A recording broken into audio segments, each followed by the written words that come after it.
Good afternoon, everyone. Wow, so much love. The chat just has me smiling.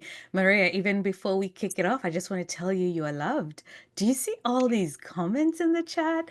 That is just so beautiful. Welcome, everyone. Thank you for joining us today. I am so deeply honored to have Maria Soares, who, as you all know, is an alumni, and she will be talking to us about leadership, vision, and impact. Maria, welcome. Thank you. We are so thrilled to have you. Thank you for making the time. Before we begin, everyone, I just want to introduce myself. I'm Anne Marie Burton. I will be your moderator. I am also the Chief of Strategy and Programs at NAMIC, and I am so thrilled to be here with you today. We plan to make the next 60 or however minutes we have with you worthwhile. And so before we begin, we will kick it off with a video where we will introduce Maria. And then we also want you to know that this is a highly interactive webinar. I can tell I don't need to tell anybody that because I can see we already have 29 comments in less than 2 minutes. So you guys know the drill, right? If you want to ask Maria or I any questions, please use the Q&A. As you can see, the chat's already full with alumni. I'm so happy to see so many of you, but I will not be able to read those if you don't put them in the Q&A. So please make this as interactive as possible. Ask us your questions. We are here for you. So to kick us off, let's have the video.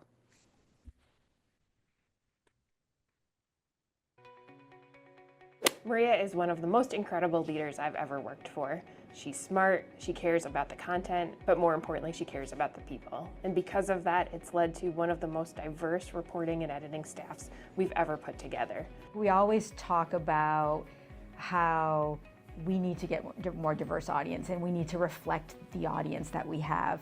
And that only happens when you actually have diverse folks that are part of the conversation and that can bring the ideas. I think I can speak for my friend Gary Streisky here. We love Maria. We would not be continuing to work together, I don't think, without Maria. She kind of inherited us, yes, and then kept us together and let us be us. And we're not unique in that aspect. She has fostered diversity throughout her anchor pairings. She's fostered diversity within the show. She's a voice for sports that didn't normally get a lot of run within SportsCenter. There's this great quote I love that, what's the use of the power if you don't use it?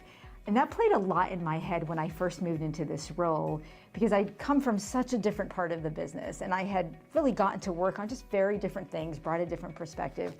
And I think what's been really interesting about my journey is that even your own perspective of diversity and the role that you can play in it really changes. You know, I think that I can remember early on in my career, you know, you would be invited to certain tables or certain rooms, and you know, in your head there's this feeling of, well, I'm only in the room because, you know, whatever box I check.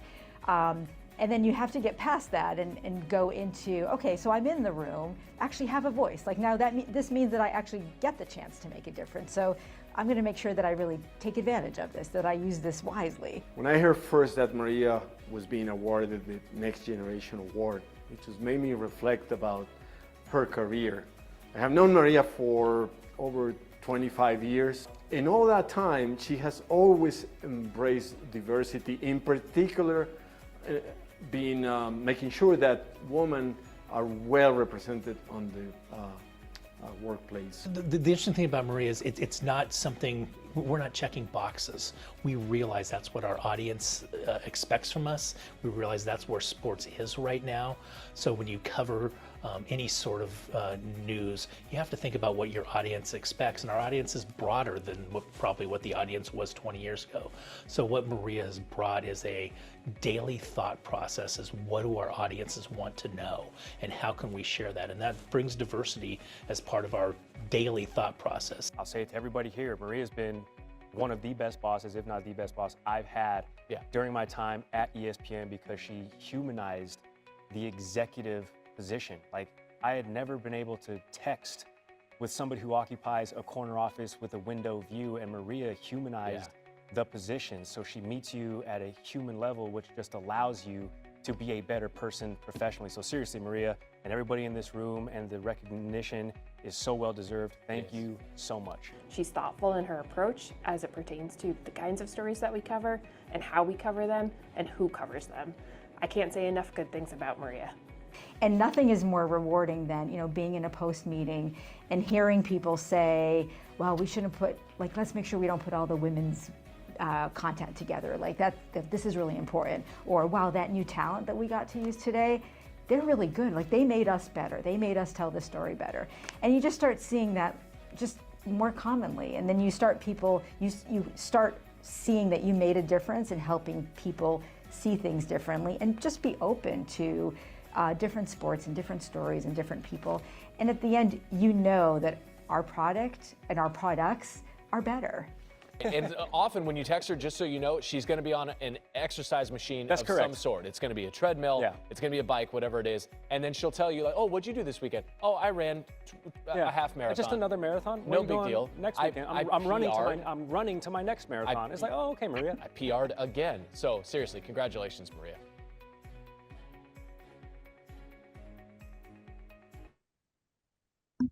Oh, Maria, how beautiful is that? I just love it. I want to go back to a lot of things that they said, but we're going to do that in the course of our dialogue. And so let's just kick it in. I mean, first of all, congratulations. I love leaders who humanize leadership.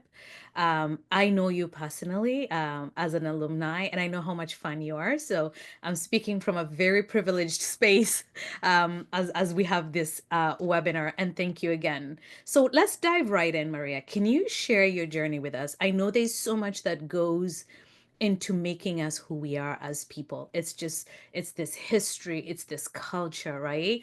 And as you're telling us that story, I just wonder, when you were somewhere in your journey, did you plan a career in sports and TV production?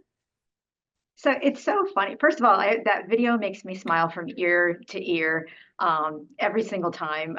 It just and the fact that the last shot is me in a tutu is not lost on me. That also makes me just laugh.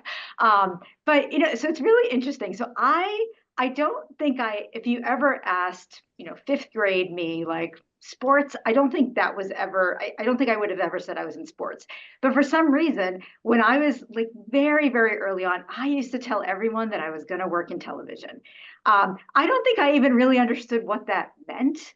But there was something in me that I just knew I wanted to work in television. And the big things for me were always writing and journalism and storytelling. Those were really important things for me. And so somehow naturally kind of in my mind that translated to television, whatever that was going to turn out to be. But, I took that love for journalism and writing and, I majored in broadcast journalism. I went to Emerson College in Boston. And it was that, first one in my family to go to college. We had actually immigrated here when I was 5, had bilingual schooling. So, early years were very that traditional immigrant story, straddling 2 flags, 2 homes, 2 languages. So, the fact that I wanted to end up in television was also very outside this whole culture thing. But it was, in the journey kind of really intersected. ESPN is actually my first, which is scary to say, my first real job, which I actually started while I was still in college. And I always say, because I didn't think I would end up in sports, that I found this secret special back door into ESPN. And that's how the journey started, right? It's such a wild, when I look back, so I basically where that started was I was a broadcast journalism major, someone who was at ESPN, who I think went to Emerson. I don't even remember who that person was, but somebody called my journalism advisor and said, do you happen to have anyone who has production experience who is fluent in Portuguese? Now, you can imagine probably, she's like, and my journalism advisor says, oh my gosh, I have one of those. And literally the next, she's like, you're going to ESPN this weekend and here's who you're going to meet with. And I'm like, okay. Went down that weekend. And so what was happening was ESPN was just starting very, very early stages, starting their business for Latin America. Mm-hmm. And more specifically, they were starting a weekend only service to Brazil. So they needed people who spoke Portuguese. And at the time it was so starting that it was coverage only on Saturday and Sunday, and all the Portuguese announcers were actually in Bristol, Connecticut, because of course, where else would you start a Brazilian network from?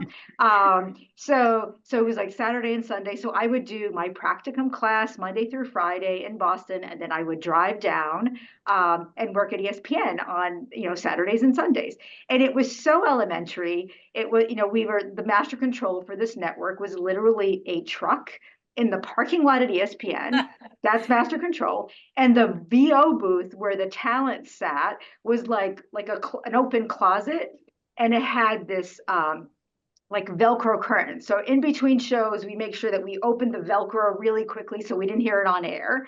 And we didn't even have record capabilities, right? So if we ever did the same thing twice, the talent had to do it twice because we couldn't record anything that we did. So this is literally ESPN, the beginning of ESPN. So even like, like we're part of the mothership. And that's how the journey began. And the incredible part about being able to get in to at the very ground level of what this, Latin American business was, is that we just made it up as we went along. It was such a small group. We were building this business, and you just did whatever needed to be done, right? So for 30 years working on this side, it's like, we're going to launch a new network. Okay, I've never done that before, but let's go. How do we launch a network, right? Oh, we're gonna start doing productions for soccer. Okay, let's figure this out. Like, hey, we have the opportunity to go to the Super Bowl and do it in Spanish and Portuguese from site. Awesome. And it was just one opportunity like that after another. And it's just like this incredible, when you're able to be part of a group like that, you just put on whatever hat is necessary. There is no job description. It is like next adventure. And what that does is it gives you so much access to every part of the business, right? Because I got the opportunity to run a talent office and run a global digital video team and an assignment desk and really be part of the world's biggest sporting events, because we had very different rights on the international side. So there's probably not a sporting event out there that I wasn't able to, in some capacity, just figure out and be a part of. Even like the types of challenges that you don't normally have. Like I remember a couple of years in, that was a good number of years in, we on ESPN Deportes, because this also eventually evolved into the US Hispanic business as well. So it was a great synergy with the Latin team. The ask was, we want to cover the World Domino Championship. So how do we do dominoes on television? At first we're like, okay, there's a reason probably no one's ever done dominoes on television, but we're like, let's figure this out. We built special tables, and those were kind of like the amazing adventures, that I got to be a part of, really growing up on the international side. Years later, with all of that experience, I was given the opportunity to actually be able to oversee some of the events on the US domestic side and some college sports, which was another, I think, really crucial step in my, in my career, my journey.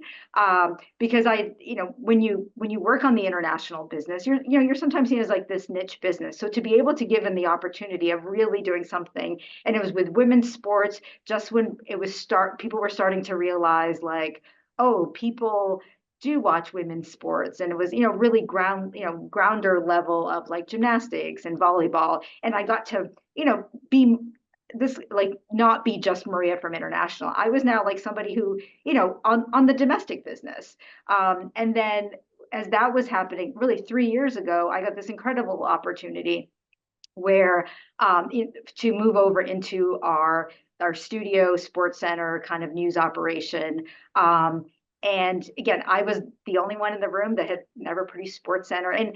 And that was such a crucial part of my career, because it was, the ability to come into areas that I had never actually had the technical skills for, but be given that kind of opportunity.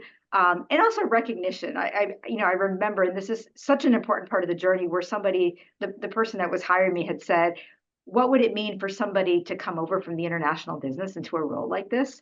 And I remember saying, it means you can get off the island, right? It means that this company actually does recognize transferable skills from niche parts of the business to put into a really important part of the business that gets a pretty big spotlight. And I've been in the studio group for about 3 years. And the journey and the evolution really hasn't changed. The position is so different than even when I joined 3 years ago. That it, it now includes our editorial team and our research team. And it really now is, I would call all the central nervous system groups that really support all platforms. So it's just, the journey has just been one amazing opportunity after another, that I never would have predicted, but it just kind of naturally kind of took me places. Oh, wow. Wow. Wow. What a rich journey. I mean, for anybody just listening to that, that is so rich. I love that you got your hands dirty, that you are always willing to do whatever needed to be done, and to be able to see the evolution of a business literally from the truck and to where it is now, and being able to have that rich experience. I wonder, like, first of all, I'm green with envy. I want to be in some of those sports because I'm a sports nerd. I want to be in some of those spaces. But when I think about just that, I can see the impact. I can see, and I'm going to touch on this when we talk about leadership, but what a rich journey. Now, when you think about all these amazing spaces, I mean, Super Bowl, World Series, Olympics, like, what stands out as one of the most defining moments in your career, and why? I mean, had to pick, but I'm sure there's some. I mean, the one event that will always hold a very special, near and dear place, Mark, is the Olympics. And I think that it's symbolic in so many ways, right? And specifically the Rio Olympics, because it was like, I remember, again, at a young age, like, literally, and it's not even just like, I know it's going to sound corny, but like learning how to speak English while watching Olympics coverage on television, right? And that like magic of, it was like the best of bringing the world together. So the Olympics held such a special place in my heart. And also being able to work on the Rio Olympics. We had a 450 person operation down there. And I was able to use all of my language skills, like, that secret backdoor key that I got. Like, so it was such a full circle moment for me, because I was able to use my language, literally the combination of so many of the skill sets that I had brought, but also like my cultural, like everything. It was like at the root of who I was. Like, it was such like a full circle moment where like that secret backdoor stuff now is what really allowed me to lead a project like that. And I mean, I remember because we worked on it, what some people don't know is, like, when you work on something for the Olympics, that is a 2-year journey, right? Like, that is a long process with multiple trips. And I remember when the Open rolled, like, on opening ceremonies day, I cried in the control room, because it was just like this emotional, like, I am here, like dreams. I'm like literally running a team, and I get to speak in English and Spanish and Portuguese, and we have 10 different networks going. And it was just like this amazing moment, not just for the sporting event that it was, but what it represented from a culture, language, accomplishment, like from all of those aspects. Okay, so Maria, somewhere we lost you. You froze. Not sure if I froze, if somebody can let me know in the chat which one of Okay. us froze. But you were talking about it's a 2-year period, like getting to work. So if you can just pick it up from there.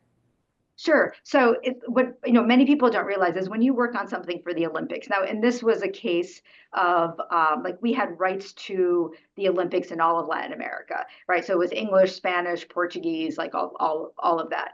So it is a 2-year process in terms of getting that level of coverage ready. So that includes finding a studio location, mapping out where you're going to have talent, where you're not going to have talent. So the journey to the Olympics is a long one. Like, you're actually exhausted by the time the Olympics start. But I remember it was such like this emotional, like, I can't believe I'm working on the Olympics to this scope, and I get to lead it like this. And what I was saying is, when I remember the first day when we actually started Olympics coverage and the Open rolled, and I cried in the control room, because it was like, I am here. This is it. This is the moment. And yeah, and I'll never forget that. Like, I don't think there's many events that could ever surpass that, because of what it meant, not just for me. It's a pinnacle of a sporting event, clearly, but just the personal connection to just my roots and my culture and my language, and Yeah. like just all of it together. Yeah, the rich tapestry all really convening at a perfect time. I always like to say we are this very rich tapestry, and to be able to open that gift after so much production, I can see how, and I can just see the emotions even as you share that. And thank you for sharing that moment with us. Um, let's just step back a little bit. You've really shared a lot about some of your early moments, how you knew you were going to be on television. You just kind of manifested that, right? So it's we have very powerful visions even as kids, and I've learned to always really listen to what kids are gravitating to, because they do manifest that. If you pay attention, you can really hear it, right? So not really going that far back, but allowing you to pick a pivotal moment or a person in your early life that pushed you towards this career path. Yeah, I would say I don't know if it was a person, but again, I think it was just what really pushed me is the writing, right? Like I like journalism was all like such a like a core thing for me. And then I was, the mentors you have along the way. Like when I went to Emerson College, I just had this incredible, mentor who made me believe that I could really make a difference, made me believe that I was good in this space and I was a good storyteller, and I could bring people together, and this was the right space for me to be in. So I'd say like she was really a very crucial person. And then I was also very fortunate when I got to ESPN.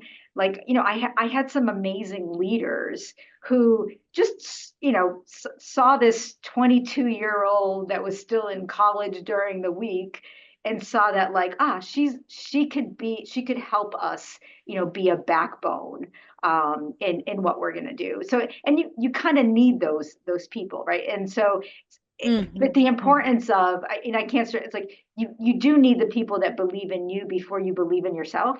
And I was very fortunate to have a Yes. few of those and actually saw that like I had something that they wanted to help me grow.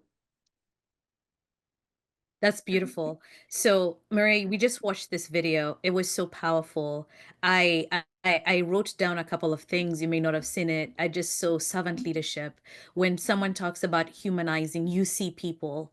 You bring a very hands-on and a people focus approach to your work. That is just so clear. I'm saying this just by watching the video and looking at the authentic leader that you are. When you think about the different roles you've had, when you think about watching that video, and I'm sure there are so many more that could not be interviewed to talk about the impact you've had on their lives, how have you evolved as a leader through your career and the various roles that you've had? Yeah, I think leadership is such a journey, right? Like, and no matter how many like leadership classes you take or like it, you really do have to figure it out for yourself, right? And you have to find what leadership looks like for you. And I don't think anyone tells you that in the beginning, right? So that's something that you have to discover for yourself.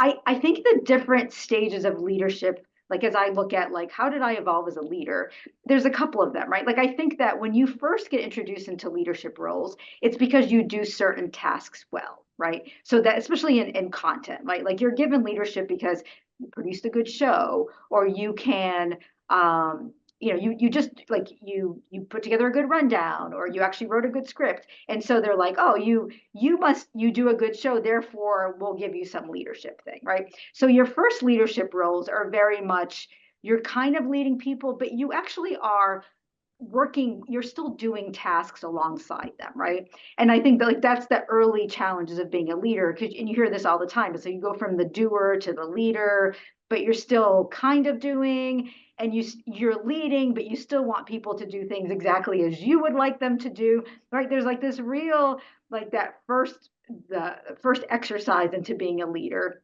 And I very much, remember those because, again, it's like, how do you delegate and how do you, and then what happens is as you start getting more on your plate, you realize like, okay, you really do need, like, it's impossible for you to have as much of hands-on on some of the tasks. So you do have to be more in, okay, how do I help people get through this? It's like, okay, I know how to do this well. So how do I bring teams along so we're all doing it well together, right? So like that's that next step. I would say the two for me anyway, in learning how to be a leader, there's two really crucial steps that I kind of learned along the way is, when I was first a leader, it was very often that I was leading people who were older than me, right? Leading people who had been in the business a lot longer than I had. And because of that, you kind of feel like you need to act like a leader, right? Like you have to take on the role of the leader. So that doesn't necessarily translate to who you are authentically. You're like, I'm the boss, so I have to figure out how to act like the boss. And I kind of struggled with that a little bit, right? Like, because it wasn't me, but I was trying to figure out, okay, I'm gonna lead people, and I don't, yeah, again, I just, it's like, I just got to figure this out, but I'm in charge and I have to show people that I am in charge. And that was kind of rough for me. And, when that happens authentically, especially as a woman, you can become the B word.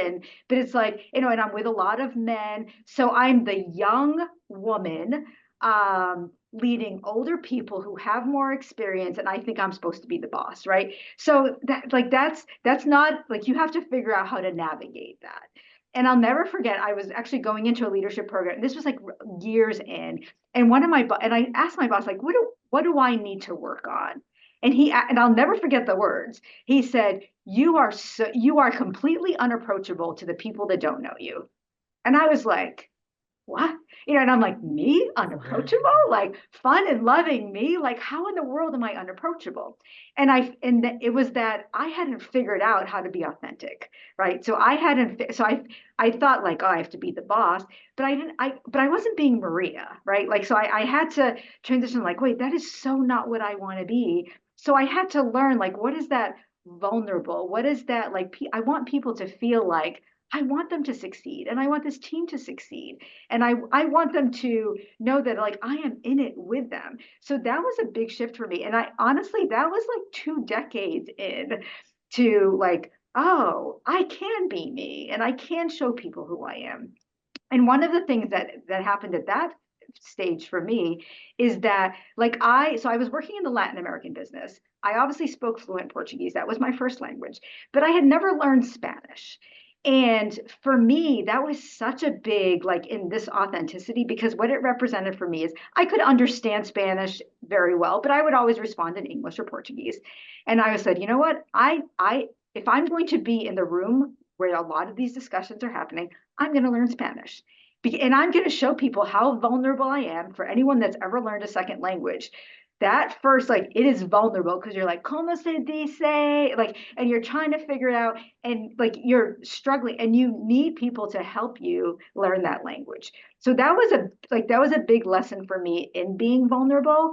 And what happened was I learned to relax. I learned to be more authentic. I learned to help people, like, help me help you, right? Like, people helped me. And I showed that, like, hey, I may be responsible for this, but I need you, whether it's because of the language, and like, that was a really big step for me.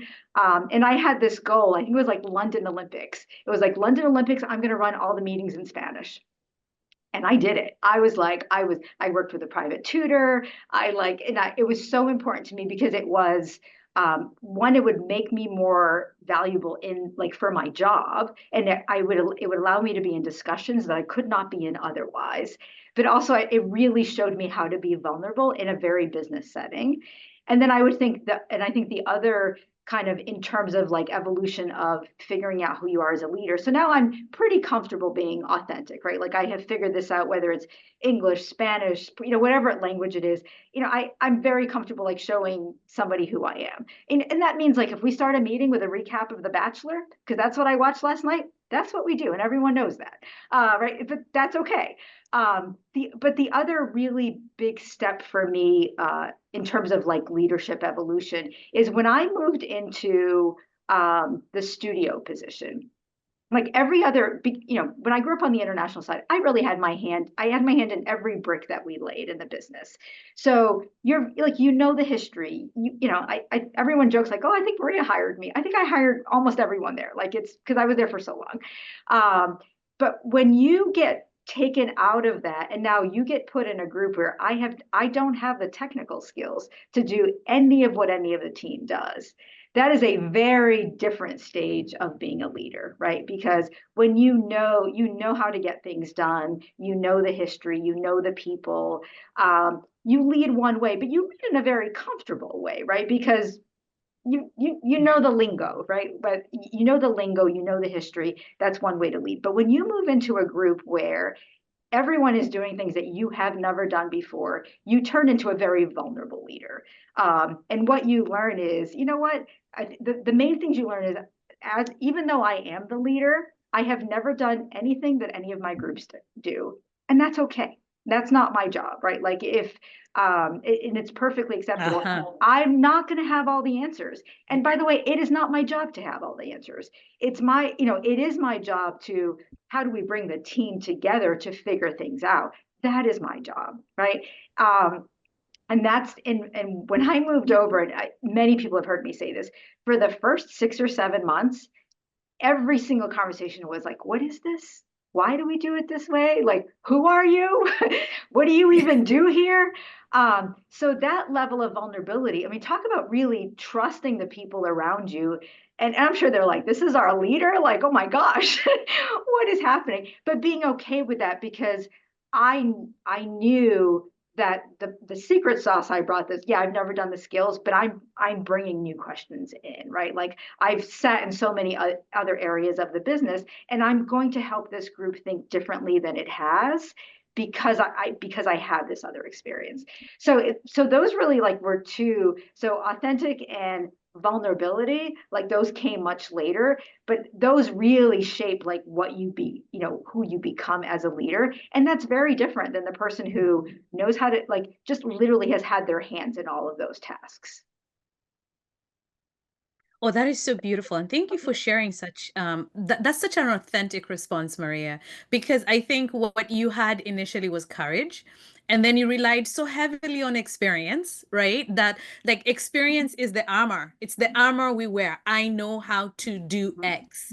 But then when you have to fly the plane, and you've never flown the plane and you have no experience, that's when you really know who you are. And so that's so powerful. I've always said that everybody knows how to be a passenger. Everybody knows, the ins and out. But when you finally have to sit in that pilot chair and trust that your co-pilot and everybody else is going to be with you, that is just so authentic. We just did something on leadership this week, and so that really resonated with me, and I think my team can concur with that. So thank you. What a journey, everybody, and thank you. This is why I love these conversations, because somebody will see Maria at the very top and they say, I want to be Maria, and then I'm like, no, do you really want to know the real Maria? Like, go through what it went to be where she is, and even that really, like, this goal, and kudos to you. I am going to learn this language because it matters not only to me, but to the people that I'm going to lead, right? Because it does add something. I've always said the number one way to connect with people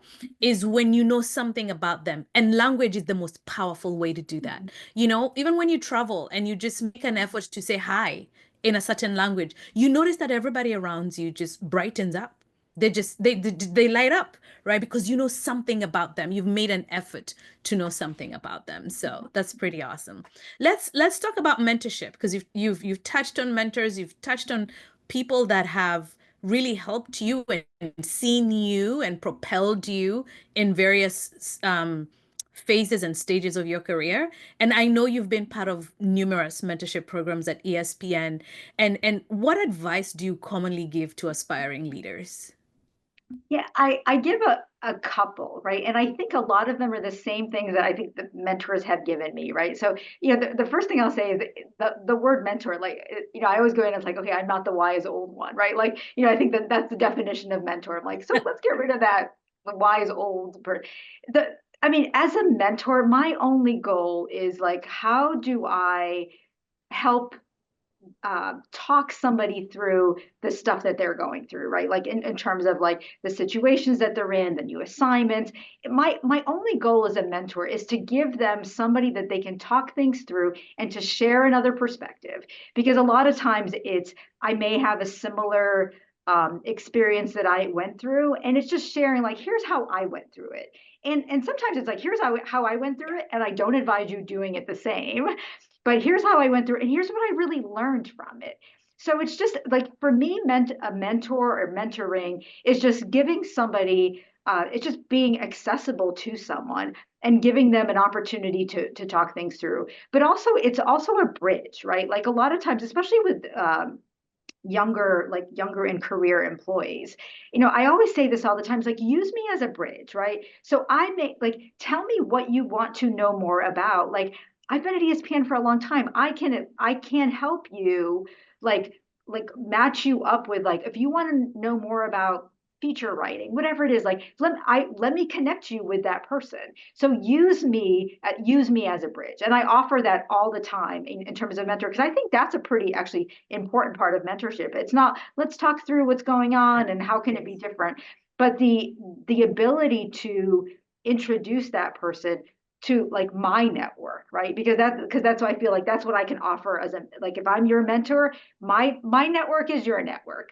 Like, what do you need? How can I help you? And that's a really big, that's a really big thing for me. And I love when mentees know what it is that they want to work. I love when they come in and say, okay, the situation happened, I just want to talk it through. And it's like, all right, here we go. So I really appreciate when people do that. And that, and again, it's no different than what I, look for in a mentor is, I don't need somebody to solve things for me, but I just need somebody to just talk things through with me and just give me a perspective that, like, oh, you know what? I never thought of it that way. And for me, that's the magic of mentoring. Oh, I just love that. I'm going to take a Victor. Hi, so good to see you. Let me tell you what Victor says. One thing that has always struck me about Maria during our amazing time together at naming ELDP was how she just radiates with so much positive energy. You can just feel it, even though this is Zoom. My question is, especially when dealing with difficult conflict at work or really complicated TV production. I mean, we just talked about the Olympics, right? How do you maintain composure as an executive? How do you rise above it? And can you go through some war stories? Yeah. Oh, I have a lot of war stories. So, and I'll tell you about one war story because it really, it talks to something even beyond. So one thing, when you work in live television or live production, right? You create this ability where you are on C plan, D plan, E plan before A plan even goes wrong, right?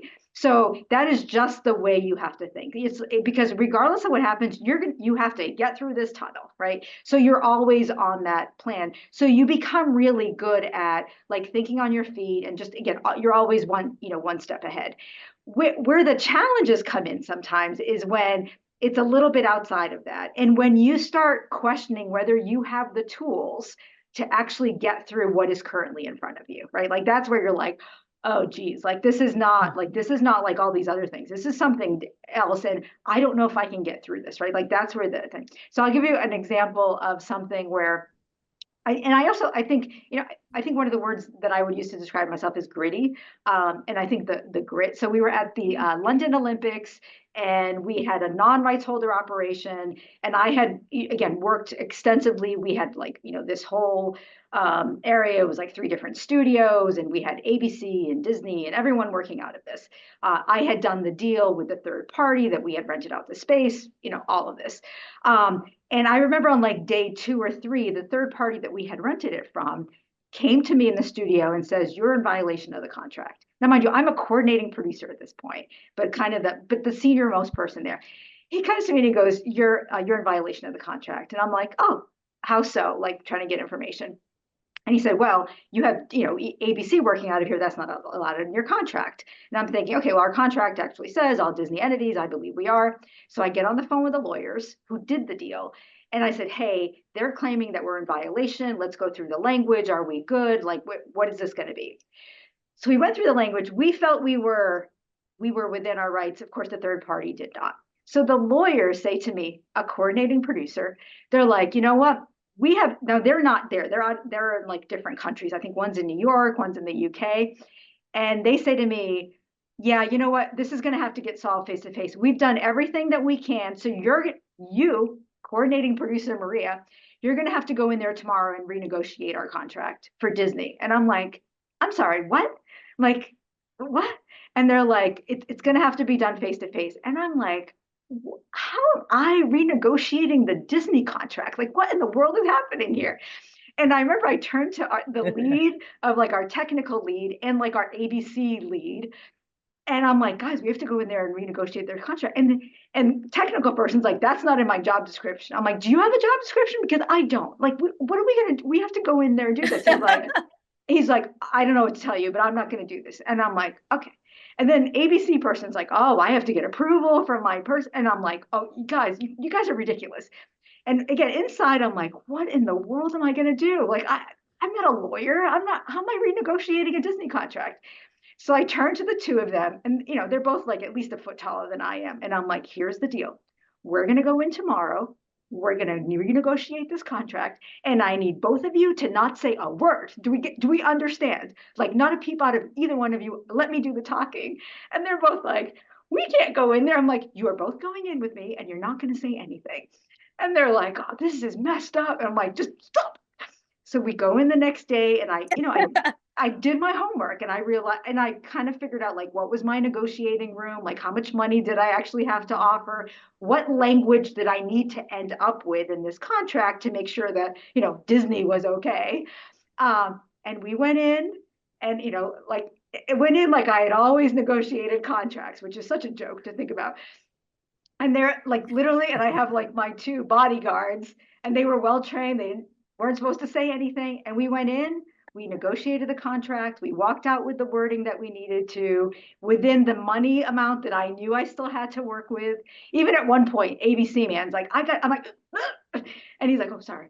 And you know what? And we did it. Right. And so those are one of those, like, again, like war stories, but like, you just have to know that like, I have not done this before, but I have to figure this out. So I was just told by the chief legal that I have to go in there and negotiate this contract. So it's like, all right, what do I need to know? And what do I need to walk out of this room with? And I need to make sure these guys don't say anything to screw it up. And I'm going to figure this out. So that is a war story that I often remember. And you're really successful when you are uncomfortable, right? Like that success starts at the end of your comfort zone. That is when you accomplish major things, is when, I was so uncomfortable, but I played it like I negotiate contracts all the time. And why not? We learn by doing. We learn, and that it's the number one criteria for leadership is courage. I always say it's courage. If you have courage, you can conquer very many things, and you have to move out of that comfort zone. Oh my goodness, I wish we had just like a whole segment on war stories. There would be so much fun, right? Like that time when you fooled who that you were this, right? Or you could actually do this, and then you pull it off. So no, thank you. And Victor, really good comment, really good question. Thank you. Hopefully we answered those. And you saw how she handles conflict. Just don't say anything. All right. Just kidding. Just kidding. So Maria, you have such a demanding job. Oh my goodness. Just listening to this and I'm like, wow, but I feel like there's no 10 minutes that's ever the same in as much as you're producing, because there's just so much live and look at the world we're in. We're in a world of constant change, right?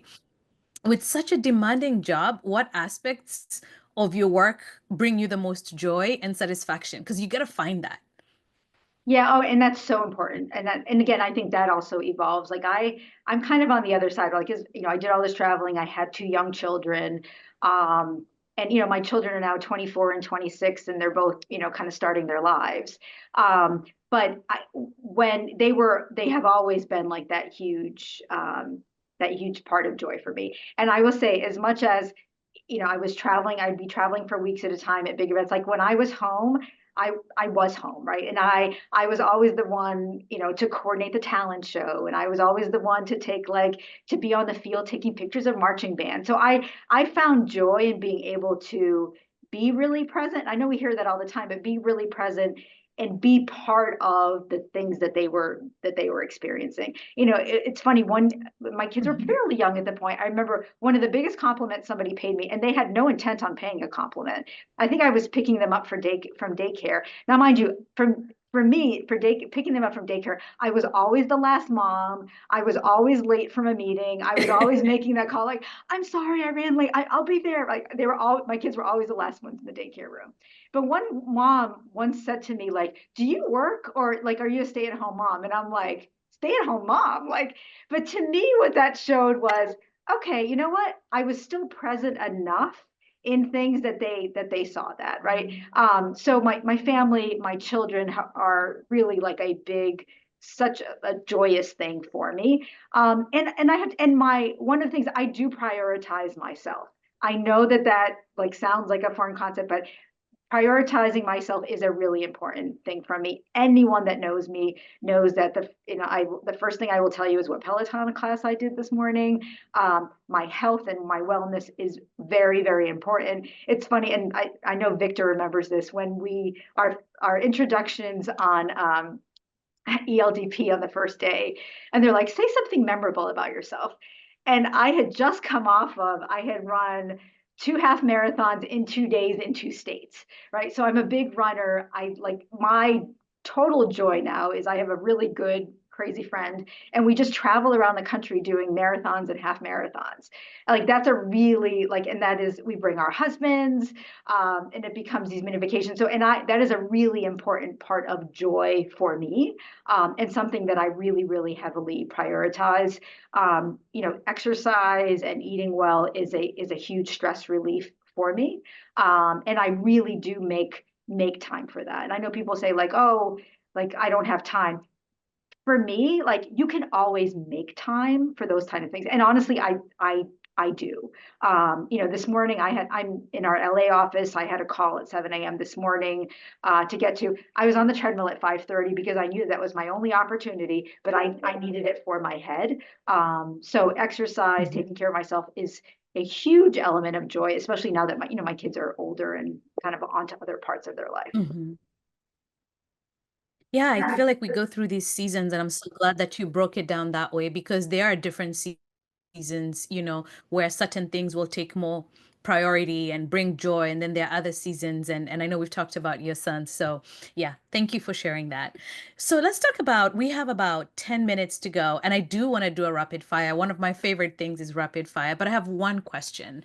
What do you hope your legacy will be at ESPN? And I kind of talk about ESPN just because we've just had the journey.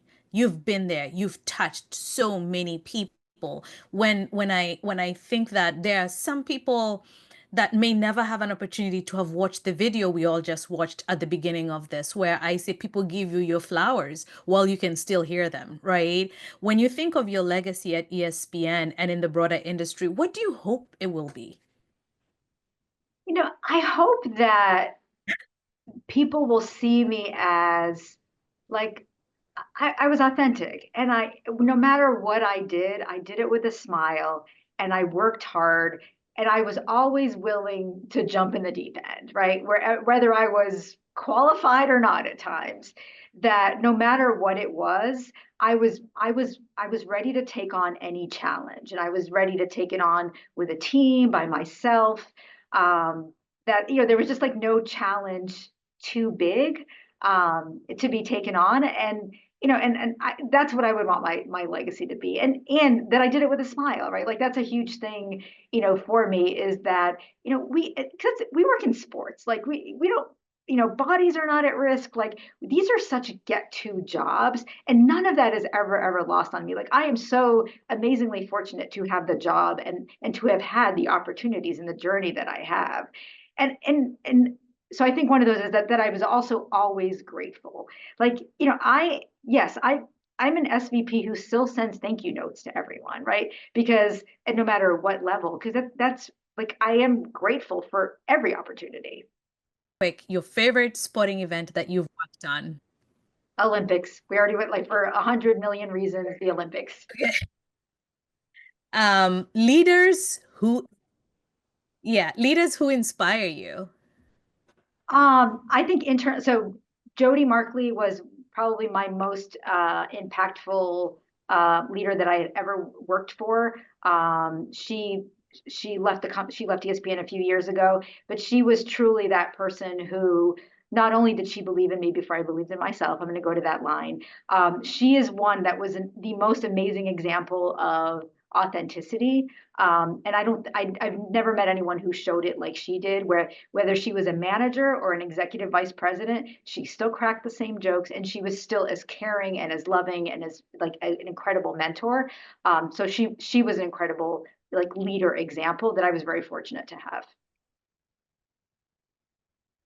Amazing. One word that describes your leadership style. I would say authentic. Authentic. I love that. Go to self-care routine. Every morning is the same exact for me, except if I'm traveling. I get up, I have my coffee, I go do a couple of Peloton classes. I have been known to literally call in from 2 meetings from my Peloton, and they know if they hear the noise, they know exactly, they don't even question it anymore. But I actually can't start my day. I will not, like, I usually do not start my day without exercise first. Amazing. So I know what your morning must have is. It's called coffee and Peloton. Those two Yes. things must happen. Best piece of advice you've ever received? Just fill the gap. And that means like, don't wait for other people to fix the problems that you see. I think so many people know there's a problem and know a process can be better. And there's like, oh, that's just the way it's always been. That drives me crazy. So I think, the advice of just fill the gap. Like if there's a problem, like what's a better way to do it? Like why can't it be you suggesting a better way to do it? And so I tell myself that a lot, because I see it all the time. So many people like, oh, that's above my pay grade, or that's somebody else's problem, or that's just the way it's always been. Those things drive me crazy. Like if you have an opportunity to make something better, fill the gap. So with about 5 minutes, I love our audience. We have 2 questions real quick, Maria. What do you do to keep your teams motivated for success? Yeah, that's a really good question. And I have to say, like, we're going through a lot of, we're definitely going through a lot of changes right now. And I would say the biggest things we talk about a lot is not forgetting the basics and not forgetting the people. And a lot of times when we start getting overwhelmed, we actually forget about the basics, right? Like it's a lot of times it's like just back to basics. Like, why are we doing this? What's the most important things that we do? And helping teams kind of unpack like what's really at the core of this, right? Because it is, especially in our changing world, it is so easy to get overwhelmed with like, the industry is changing and we're going to be this in a year. It's like, okay, but what do we need to be tomorrow? Right. So it's like breaking down like that step by step and tangible steps, and keeping people focused on how about just what's right in front of us. And then, we'll figure that out later. And just not forgetting that it really is about, okay, one step, like from here to here, what does that look like? What do we need to focus on here? And sometimes that's hard for people, right? It's really easy to get overwhelmed when you look at, like all the way down. It's kind of like, a marathon. Like if you think about all 26 miles, you're not going to start. But if you think about like, oh, I'm going to do half a mile at a time, it's that same thing, back to basics and breaking it down. Oh, I love that. And then there's a question here that says, how do you handle imposter syndrome? I don't know if it's how you handle, or have you even dealt with imposter syndrome? What would you give advice to a person dealing with that? I love this question. And there have been, and I don't know if it's imposter syndrome, but there have been a lot of times where it's like, and you heard this in the video, right? Like, why am I here? Am I only here because I check a box? Am I only here for that?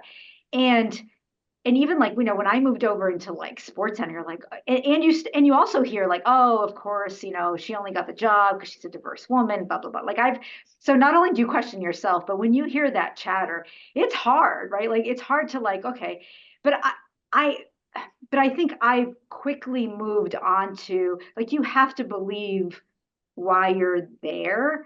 And so I've questioned like, it's that really quick, like, oh, I'm only in the room because. But then I think in most cases I do move on to, okay, I'm in the room now, make a difference. Like use up your seat that you're in, right? Like have a voice. And for those, Ilona Meyer, the rugby player, I'm sure a lot of folks saw this. She's the rugby player, she, very, very popular in the Olympics, was on Dancing with the Stars. And now she's playing in the UK, rugby in the UK. And somebody asked her, do you suffer from imposter syndrome? And she gave the best answer I've ever heard. She's like, I don't have that. She goes, I've worked really hard for where I am and I'm okay. And I deserve to be here. And so that's, I think, really changed my attitude about it as well. And I think it's semi-similar where, okay, yeah, there's going to be doubters. And sometimes I doubt myself in the beginning, but I think I've been pretty decent at turning that corner quick of going, oh, wait, there is a reason why I'm here. And you know what? I can do this. And I'm going to show everyone that I can do this. I love that answer. I cannot believe it's been 60 minutes, Maria. I think we can do this for the next 90 minutes again. I want to thank you so much for your candor. Thank you for the gift of time. The one thing I always say we can never get back is time. And you've been willing to not only give time, but share your experiences and be able to really help us reflect in such a meaningful way. Thank you so much to everybody who stuck it out with us today, for spending your hour with us. Maria, I hope we can again, because I feel like there's just so much for us to cover. And for everybody, thank you. Thank you for trusting in NAMIC. Maria is with NAMIC. Maria is actually on the NAMIC board. So if you have any questions or would like to get some additional insights, we can gather those questions and send them to her. And you can see she'll happily respond to that. Thank you for bearing with me and some of the technology issues we experienced today. On behalf of NAMIC, on behalf of our amazing team that's in the background, thank you for being with us. And we hope to see you again next month. Thank you and have a good one. Bye, everyone. Thank you.